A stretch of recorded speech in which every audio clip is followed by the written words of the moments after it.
예수님은 공생애를 시작하시면서 하나님 나라를 선포하십니다. 마가복음 1장 15절, 때가 찼고 하나님의 나라가 가까이 왔으니 회개하고 복음을 믿으라. 예수님이 말씀하신 하나님의 나라는 미래적인 하나님의 나라가 아니라 현재적인 하나님의 나라입니다. 달리 표현하면 죽어서 가는 하나님의 나라가 아니라 이 땅에서 하나님의 통치를 받는 하나님의 나라를 말씀하는 겁니다. 이렇게 하나님의 나라를 선포하신 예수님, 공생의 후반에 제자들에게 내 교회를 세우겠다고 약속을 하십니다. 마태복음 16장 18절, 너는 베드로라, 내가 이 반석 위에 내 교회를 세우리니 음부의 권세가 이기지 못하리라. 엄밀하게 말씀을 드리면 교회는 하나님의 나라가 아닙니다. 교회는 하나님 나라를 위해서 이 땅에 존재하는 기관입니다. 교회를 세우시겠다, 그 예수님의 말씀은 오순절날 성령이 강림하심으로 성취가 됐습니다. 베드로는 오순절날 첫 설교에서 회개하라, 예수 그리스도의 이름으로 세례를 받으라, 그렇게 청중들을 촉구합니다. 회개하고 예수님을 믿어야만 죄사함을 받기 때문에 그렇습니다. 그런데 여러분, 죄사함을 받았다고 해서 모든 것이 다 끝난 것은 결코 아닙니다. 베드로는 계속 우리에게 말씀합니다. 성령의 약속을 받아야 된다는 겁니다. 사도행전 2장 38절, 너희가 회개하여 각각 예수 그리스도의 이름으로 세례를 받고 죄사함을 받으라. 그리하면 성령의 선물을 받으리니. 성령의 선물이 있습니다. 여러분, 여기서 말하는 성령의 선물은 무엇일까요?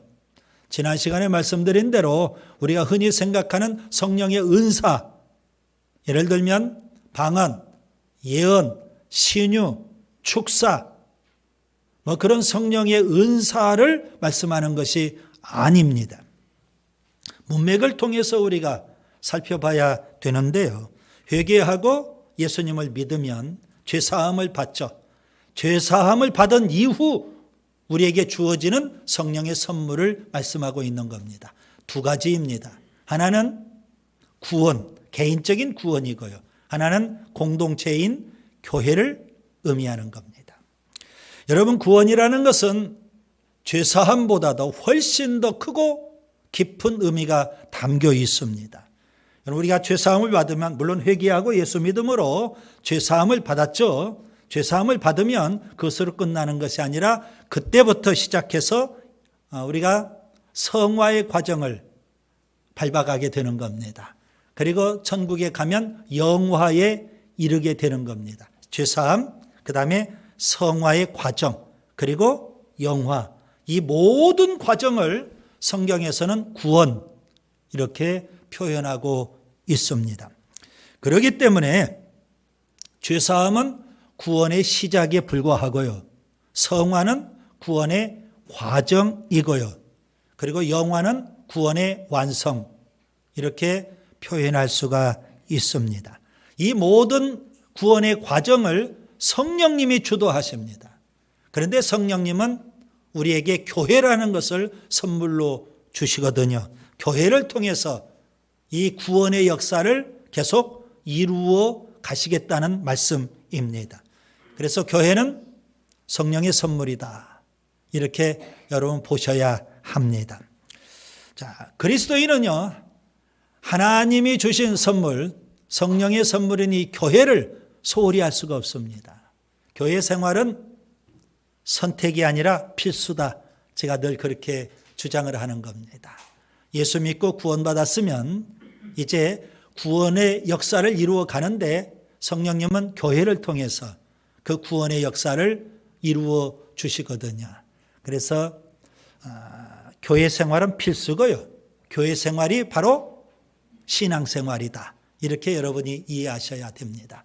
성령을 떠나서는 교회 생활도 신앙생활도 불가능한 겁니다. 성령을 떠나면 그리스도인은 더 이상 그리스도인이 아니고요, 성령을 떠나면 교회는 더 이상 교회가 아닙니다. 사람만 많이 모여 있다고 해서 그게 교회일 수 없습니다. 오늘 본문은 이 땅에 맨 처음 세워진 예루살렘 교회의 모습을 말씀해 주고 있습니다. 한마디로 표현하면 성령으로 충만한 교회, 참 아름다운 교회, 그리고 모델이 되는 교회입니다. 사도행전을 보면 예루살렘 교회 말고도 또 교회들이 있죠. 사마리아 교회, 여러분이 잘 아는 안디옥 교회, 에베소 교회, 사도행전에도 여러 개의 교회가 언급되어 있습니다. 바울 서신에 보면 교회들이 더 많이 언급되어 있죠. 로마 교회, 고린도 교회, 갈라디아 교회, 에베소 교회, 빌립보 교회, 골로새 교회, 데살로니가 교회, 다양한 교회들을 말씀해 주고 있습니다. 요한계시록 2장과 3장에 보면 소아시아에 있는 7교회를 말씀하고 있죠. 에베소 교회, 그 다음에 서머나 교회, 두아디라 교회, 사대 교회, 라오디게아 교회, 빌라델피아 교회, 다양한 교회들을 말씀해 주고 있습니다. 그 다양한 교회들, 이 세상에 존재하는 모든 교회들 완벽할 수는 없습니다. 주님으로부터 칭찬받는 교회도 있고 또 칭찬받는 교회도 분명 있습니다. 그런데 한 가지 분명한 사실은 예루살렘 교회, 예수님께서 세우기를 원하셨던 교회, 예수님이 꿈꾸신 교회에 가장 근접한 교회다. 이 한 가지 사실은 분명한 사실입니다. 기독교 2000년 역사 속에 지금도 여전히 같은데요. 수많은 교회들이 세워지고 수많은 교회들이 사라집니다. 그 모든 교회들 가운데 예루살렘 교회가 가장 모델이 되는 교회입니다. 사람들이 흔히 이렇게 말합니다. 초대교회를 담자. 초대교회를 회복하자. 그 초대교회가 바로 예루살렘 교회입니다. 오늘 본문 이 땅에 드디어 드러난, 이 땅에 드디어 모습을 드러낸 예루살렘 교회는 구체적으로 어떤 특징이 있을까요? 저는 4가지를 말씀드리려고 합니다. 첫째, 말씀 공동체입니다. 본문 42절, 그들이 사도의 가르침을 받아. 예루살렘 교회는 말씀 공동체입니다. 예루살렘 교회가 이 땅에 태어나서 맨 먼저 감당한 사역이 뭘까요? 말씀 사역입니다. 아마도 12 사도를 통해서 하나님의 말씀을 그들은 열심히 배웠을 겁니다. 경건 훈련에 대해서 열심히 배웠을 겁니다. 교회를 가리켜서 한자어로 우리는 가르칠 교, 모일 회 이렇게 표현합니다. 교회라고 하죠. 교회라는 어떤 곳이라는 의미일까요? 하나님 말씀을 가르치는 곳입니다. 여러분, 세상에 있는 학교에서 하나님 말씀을 배우는 게 아니죠. 어디에서 하나님 말씀을 배워요? 교회에서. 교회에서입니다. 여러분이 교회에 나오시는 목적은 뭘까요? 하나님 말씀을 듣기 위해서, 하나님 말씀을 배우기 위해서 교회에 나오는 줄 믿습니다. 디모데전서 3장 15절 바울은 교회를 이렇게 표현합니다. 이 집은 살아계신 하나님의 교회요, 진리의 기둥과 터니라. 진리의 기둥이다, 진리의 터다 그랬어요. 진리의 기둥이다, 이 말씀은 진리를 전하는 것이다. 진리의 터다, 이 말은 진리를 사수하는 것이다.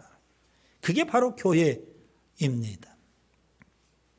여러분, 성령은 진리의 영이시죠. 성령으로 충만한 교회는 반드시 말씀으로 충만하게 되어 있습니다. 예루살렘 교회는요, 진리인 예수님을 전했고요, 진리인 하나님의 말씀을 전했던 것입니다. 말씀 공동체입니다. 예수님께서 맨 처음 공생애를 시작하시면서 제자들을 부르셨어요. 그리고 그들을 3년 동안 말씀으로 훈련시키신 것, 우리가 복음서를 통해서 알게 됩니다. 예수님의 여러 가지 사역이 있는데요. 축사 사역도 있죠. 그리고 신유 사역도 있습니다. 그리고 가르치는 사역도 있어요. 가장 중요한 사역은 말씀 사역, 말씀을 가르치는 사역입니다. 예수님께서 승천하실 때 제자들에게 주신 말씀이 지상명령입니다. 마태복음 28장 18절부터 20절. 그러므로 너희는 가서 모든 족속을 모든 민족을 제자로 삼아 아버지와 아들과 성령의 이름으로 세례를 베풀고 내가 너희에게 분부한 모든 것을 가르쳐 지키게 하라. 예수님은 제자들에게 말씀 사역을 유임해 주셨습니다. 그래서 훗날 베드로는요 이렇게 선언을 합니다. 사도행전 6장 4절에 우리는 오로지 기도하는 것과 말씀 사역에 전념하리라, 힘쓰리라, 이렇게 고백을 합니다. 말씀 사역이 가장 중요하다는 거죠. 교회에서 목사의 사명은 뭘까요?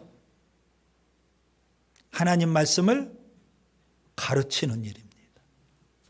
성도의 사명은 뭘까요?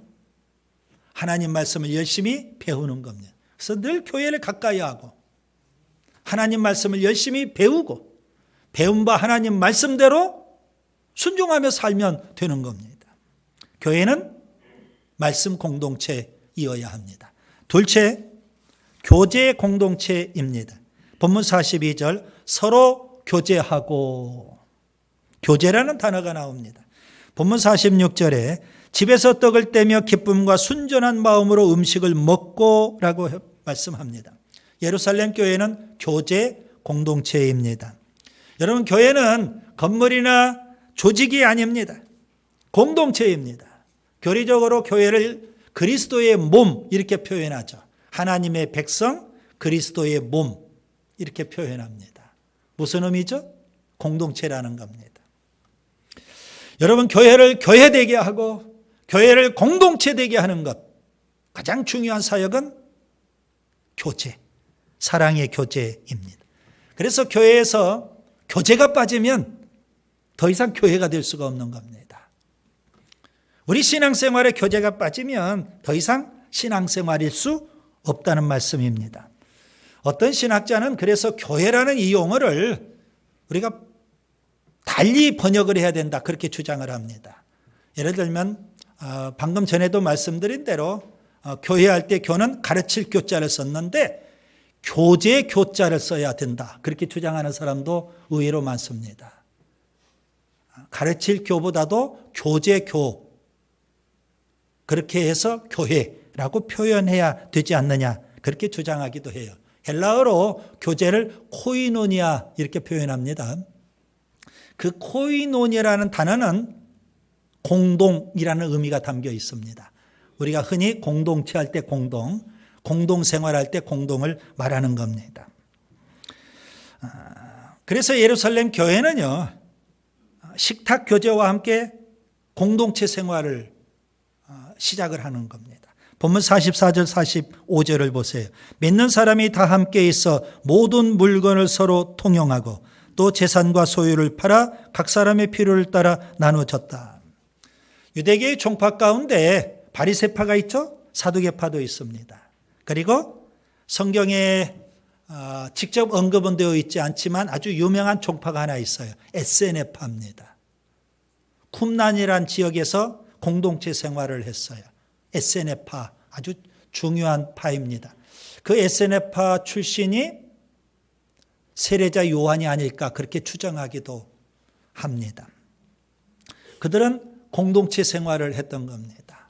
예수님도 12 제자를 부르셨고요, 그들과 함께 공동체 생활을 하신 겁니다. 12 제자를 부르신 목적이 뭘까요? 성경은 이렇게 표현합니다. 마가복음 3장 14절 15절 이에 12를 세우셨으니 이는 자기와 함께 있게 하시고 또 보내사 전도도 하며 귀신을 내쫓는 권능도 가지게 하려 하심이라. 귀신 쫓아내는 거 좋아요. 전도하는 거 좋다고요. 그런데 그 이전에 예수님은 제자들을 부르시고 제자들과 함께 있기를 원하셨던 겁니다. 공동체 이루신다는 거죠. 12 제자를 부르신 진정한 목적, 공동체입니다. 예수님과 함께. 그래서 예수님은 제자들과 3년 동안 끊임없이 식탁 교제를 나누시며 제자들과 동거동락을 하신 겁니다. 그 예수님에게서 배웠던 사도들, 그들은 예루살렘 교회 안에서 식탁 교제와 함께 공동체 생활을 이루어가는 겁니다. 성령은 교제의 영이십니다. 성령은 교제의 영. 서로 교제할 수 있도록 뜨겁게 사랑의 교제를 나눌 수 있도록 해주시는 분 성령이십니다. 성령 충만한 예루살렘 교회, 그렇기 때문에 교제가 활성화되었던 겁니다. 사도 요한은요, 요한일서 1장 6절과 7절에서 교제를 사귐이라고 표현을 했어요. 사귐. 두 가지 사귐이 있다는 거죠. 하나는 하나님과의 사귐, 또 하나는 서로 사귐. 하나님과의 교제, 그리고 성도와의 교제, 이 사랑의 교제가 굉장히 중요합니다. 현대인은 개인주의가 만연되어 있죠. 예배당 안에도 너는 너고 나는 나다. 별로 무관심합니다. 예배드리는 이 공동체 안에서도 나와 하나님과의 관계는 잘 지키려고 합니다. 그러니까 예배에도 나왔겠죠. 그런데 옆 사람과는 별로 교제를 나누지를 못하는 안타까움이 있습니다. 교회는 교제 공동체가 되어야 하는 줄 믿습니다. 셋째, 예배 공동체입니다. 본문 42절, 떡을 떼며 오로지 기도하기를 힘쓰니라 했습니다. 본문 46절, 날마다 마음을 같이하여 성전에 모이기를 힘쓰고 라고 했습니다. 본문 47절, 하나님을 찬미하며 라고 했습니다. 예루살렘 교회는 예배 공동체입니다. 특히 여러분 본문 42절 좀 주목해서 보시기 바랍니다. 거기 서로 교제하고 그 다음에 떡을 떼며, 그걸 붙여서 읽으면 안 되는 겁니다. 여러분, 서로 교제하고 그 다음에 띄어서 떡을 떼며 오로지 기도하기를 힘쓰니라, 이렇게 읽으셔야 됩니다. 왜냐하면 여기 떡을 떼며 기도하기를 힘쓴다, 이 표현 앞에는 우리말 성경에는 번역이 되지 않아서 번역할 수가 없어서 그냥 이렇게 번역이 되어 있지만 영어 성경이나 원어에 보면 정관사 더가 붙어 있습니다. 그렇기 때문에 여기 떡을 뗀다는 것은 여러분 본문 46절 집에서 떡을 떼는 거와 다른 겁니다. 그냥 우리가 일상으로 식탁 교제를 나눈, 성도의 교제를 나누는 거와 다르다는 말씀입니다. 여기 떡을 뗀다, 기도를 한다, 이것은 특별한 것을 의미하는 겁니다. 성찬을 말하는 겁니다. 그래서 예루살렘 교회는 끊임없이 성찬을 나누고요, 그리고 기도를 하는 겁니다. 이게 예배입니다. 성찬과 기도. 그들은요, 본문 46절에 보면 날마다 마음을 같이하여 성전에 모일 정도로 기도와 성찬, 즉 예배드리는 일에 열심을 냈던 겁니다. 히브리서 10장 25절, 모이기를 피하는 어떤 사람들의 습관과 같이 하지 말고 오직 권하여 그날이 가까움을 볼수록 더욱 그리하자. 교회가 맨 처음 이 땅에 세상에 존재할 때 그들은 날마다 열심히 모여서 성찬을 나누고 기도를 드리고 그러면서 하나님을 예배했죠. 마지막 때일수록 우리가 더 열심히 모여서 하나님을 예배해야 되는 줄 믿습니다. 자, 히브리서 저자는요, 습관이라는 표현을 썼어요. 모이기를 피하는 어떤 사람들의 습관과 같이 하지 말고. 여러분, 거룩한 습관, 경건한 습관을 드리는 일이 참 중요해요. 예배 드리는 습관, 기도를 드리는 습관, 우리가 습관을 드린다는 거 아주 중요합니다. 한국 교회는요, 매일 새벽 예배를 드리는 거룩한 습관이 있어요. 한국 교회는요, 주일을 성수하고 회중 예배를 드리는 경건한 습관이 있어요. 거기에다가 우리 교회는요,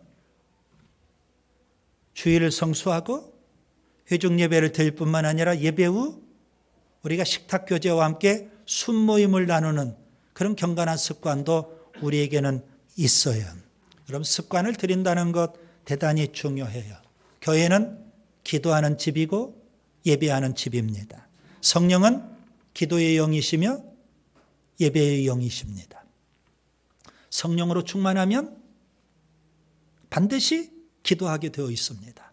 성령으로 충만하면 반드시 주일을 성수하며 예배를 드리게 되어 있습니다. 반면에 성령을 떠나면 기도가 사라져요. 성령을 떠나면 예배의 열정이 사라지게 되는 겁니다. 요한복음 4장 23절 24절 아버지께 참되게 예배하는 자들은 영과 진리로 예배할 때가 오나니 곧 이때라. 아버지께서는 자기에게 이렇게 예배하는 자들을 찾으시느니라. 하나님은 영이시니 예배하는 자가 영과 진리로 예배할지니라. 하나님은 누구를 찾으셔요? 예배하는 자를 찾으십니다. 성령은 기도의 영, 예배의 영이거든요. 여러분, 교회는 예배 공동체가 되어야 하는 줄 믿습니다. 넷째, 전도 공동체입니다. 본문 47절 온 백성에게 칭송을 받으니 주께서 구원받는 사람을 날마다 더하게 하시니라. 예루살렘 교회는 전도 공동체입니다. 온 백성에게 칭송을 받을 정도로 그들은 삶에 놀라운 변화가 일어났어요. 그래서 생활 속에서 열심히 복음을 전했던 것입니다. 이것을 생활 전도 혹은 관계 전도 이렇게 표현을 합니다. 여러분, 주변의 이웃과 좋은 관계를 맺으면서 우리가 복음을 전할 수 있다면 얼마나 좋을까요? 사도행전 11장에 보면 안디옥 교회가 나오죠. 바울과 바나바가 1년 동안 제자 훈련을 했어요. 그랬더니 안디옥 교인들에게 삶에 놀라운 변화가 일어나는 거예요. 그걸 누가 알아요?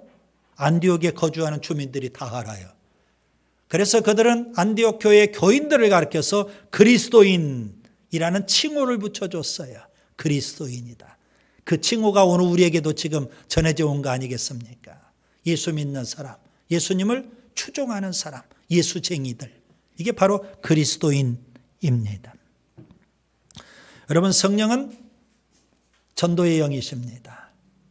삶의 놀라운 변화를 통해서 이웃과의 좋은 관계를 맺으면서 우리 열심히 복음을 전해야 되는 겁니다. 사도행전 1장 8절이죠. 오직 성령이 너희에게 임하시면 너희가 권능을 받고 땅끝까지 이르러 내 증인이 되리라. 성령은 전도의 영이십니다. 예루살렘 교회 전도를 좀 깊이 우리가 묵상하면 다소 소극적인 측면이 있음을 알게 됩니다. 그들은 열심히 전도하지 않아도 교회가 부흥을 했어요. 오순절 성령이 임하니까 그 엄청난 현상 때문에 하나님께서 3,000명의 사람을 불러주신 거예요. 3,000명의 사람들이 몰려들었거든요. 그때 베드로는 기회를 놓치지 않고 복음을 전하는 겁니다.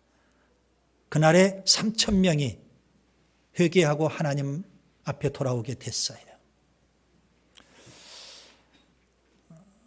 베드로와 요한이 성전에 기도하러 가다가 나면서 한 번도 걷지 못하는 사람을 만나게 됐어요. 나사렛 예수의 이름으로 일어나라. 고쳐줬어요. 기적이 나타납니다. 그 기적 때문에 또 한 5,000명의 사람이 몰려들었어요. 하나님은 사람을 또 불러주신 거예요. 베드로는 또 그 기회를 놓치지 않고 솔로몬 행각에서 복음을 전해요. 5,000명이 교회에 또 들어오게 돼요. 여러분, 예루살렘 교회는 전도하지 않아도 하나님이 그렇게 불러주셨어요. 3,000명, 5,000명. 그러다 보니까 전도를 소홀히 해요. 사도들만 열심히 직접 복음을 전하기 시작한 겁니다. 그런데 때마침 사도행전 7장에 보면 유대교의 핍박이 시작이 됩니다. 스데반이 순교를 해요. 사도행전 8장 사울이라는 자가 등장해서 교회를 잔멸하고 없애버리려고 해요. 원치 않게 예루살렘 교인들이 다 뿔뿔이 흩어질 수밖에 없어요. 사도들만 남겨놓고. 그때서야 그들이 정신을 차렸어요. 핍박을 통해서 교회에서 뿔뿔이 다 흩어지고, 그러면서 그들은 정신을 차리고 복음을 전해요. 가는 곳마다. 그래서 탄생한 교회가 안디옥 교회, 사마리아 교회, 이런 교회들이 계속 세워지게 되더라는 겁니다. 아무튼 교회의 최대의 사명은 전도입니다. 전도하지 않는 그리스도인이라고 할 수가 없죠. 전도하지 않는 교회라고 할 수 없습니다. 교회를 교회되게 하는 것, 전도에 있습니다. 그리스도인을 그리스도인 되게 하는 것, 전도에 있습니다. 여러분, 예수님이 이 땅에 오신 목적은 무엇일까요? 하나님께서 우리를 구원해 주신 목적은 어디에 있을까요? 예수님은 분명 이렇게 말씀하십니다. 마가복음 1장 38절, 우리가 다른 가까운 마을들로 가자. 거기서도 전도하리니 내가 이를 위하여 왔노라. 주님은 전도가 목적이십니다. 그래서 오늘 우리가 구원받지 않았습니까? 하나님 우리를 구원해 주신 목적도 역시 전도에 있는 줄 믿습니다. 하나님께서 우리 비전교회를 이곳에 세워주신 목적도 전도에 있는 줄 믿습니다. 우리를 통해서 또 다른 사람이 구원받을 수만 있다면, 우리를 교회를 통해서 또 다른 사람이 구원받을 수만 있다면 얼마나 좋을까요? 그것은 하나님의 기쁨입니다. 하나님이 기뻐하시는 일이에요. 교회는 전도 공동체가 되어야 합니다. 이제 말씀을 정리합니다. 오순절날 성령이 강림하시고 교회가 이 땅에 탄생했어요. 그 교회가 바로 예루살렘 교회입니다. 성령 충만한 교회, 가장 아름다운 교회, 모델이 되는 교회입니다. 여러분, 교회는 성령의 선물이에요. 죄사함을 받았다면 이제 구원을 이루어 가야 되는데, 교회를 통해서 우리 개인적인 구원을 이루어 가도록 교회를 우리에게 선물로 주신 겁니다. 예루살렘 교회는 모델이 되는데요. 구체적으로 그들이 갖고 있었던 중요한 특징은 무엇일까요? 4가지를 오늘 말씀을 드렸습니다. 첫째, 말씀 공동체입니다. 둘째, 교제 공동체입니다. 셋째, 예배 공동체입니다. 넷째, 전도 공동체입니다. 말씀 공동체, 교제 공동체, 예배 공동체, 전도 공동체. 주님이 꿈꾸신 교회의 모습인 줄 믿습니다.